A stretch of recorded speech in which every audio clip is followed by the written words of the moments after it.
Hello friends, આપ દર્શન કરી રહ્યા છો પ્રભાસ પાટણ પાસે આવેલું વેરાવળનું આ ભાલકા તીર્થ, જ્યાં ભગવાન શ્રી કૃષ્ણએ પોતાના જીવનની અંતિમ લીલા સંકેલી અને પોતે સ્વધામ પધારેલા તે મહાન પવિત્ર સ્થાન એટલે આ ભાલકા તીર્થ.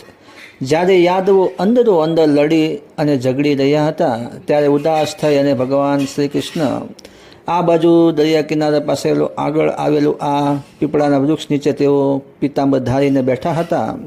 અને જરા નામનો પારધી ત્યાં આવ્યો અને તેને થયું કે કોઈક હરણ એમણે જાણી અને તેમણે બાણ મારેલું. અને ભગવાન શ્રી કૃષ્ણએ ત્યાં એ જગ્યા ઉપર દેહનો ત્યાગ કરેલો. એ મહાન પવિત્ર સ્થાનના આપણે દર્શન કરીએ છીએ.